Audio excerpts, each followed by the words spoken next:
A year after the convoy came to the Capitol, can you reflect on where you think the movement is right now? I mean, there's clearly a heightened police presence here. There are protesters outside. Do you feel the movement has grown? Do you feel it's abated?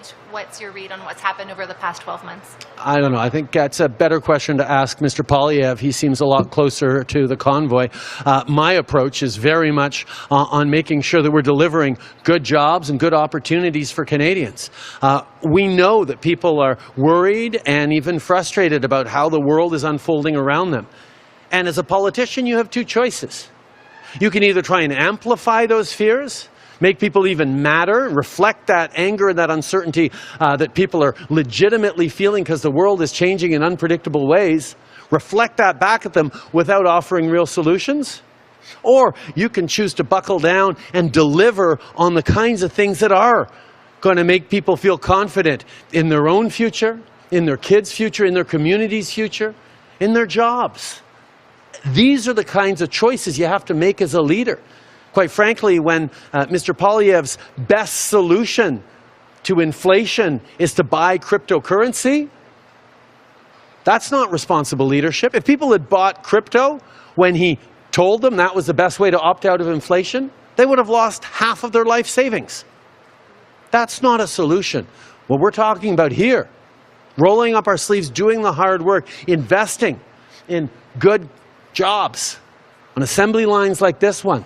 Listen, there are always going to be politicians out there who try to, exploit legitimate anger and concerns that people have. But that's not the way to get something built. Crossing your arms and saying Canada is broken. It's not the way to build a better future for Canadians. Recognizing, we're facing tough times right now, but we're going to be there for each other. We're going to deliver, whether it's dental care for kids, whether it's support with the GST rebate, whether it's childcare to make sure that families can have the real choices to actually engage in the workforce or not. These are things that make a huge positive difference. These are things that the Conservative Party under Poilievre has stood against. So it can pay off to drum up anger and encourage people to wave flags. But if you actually want to deliver a better future for Canadians, you want to reassure them that there is a bright future for them and their communities and their families, you got to roll up your sleeves and do the work. And that's what people here know. That's what I'm here to do.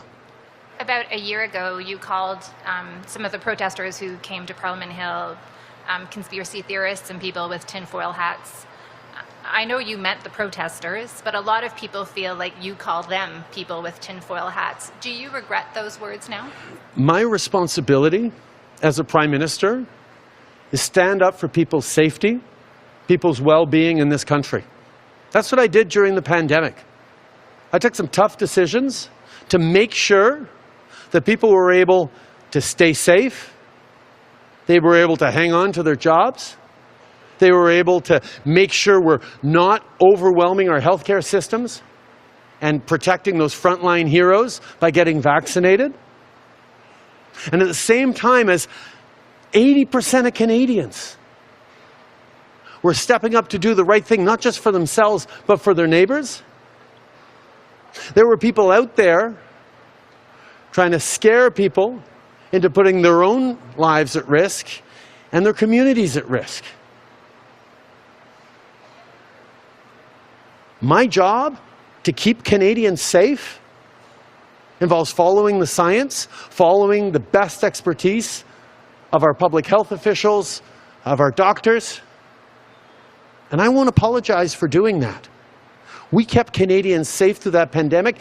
Canadians kept each other safe during the pandemic in spite of those who are mistakenly telling everyone and deliberately telling everyone that getting a vaccine was worse than getting COVID. It breaks my heart to this day to know how many families were sitting beside the loved one's bedside as they lay dying, saying, "Oh my God, I just wish I hadn't listened to all those nasty YouTube videos because my father, my brother, is dying of COVID because he thought the vaccine was more dangerous. So, no. I will not back off on making sure that we are keeping Canadians safe. That's the job Canadians asked me to do when they elected me Prime Minister, and that's what I'm going to continue to do.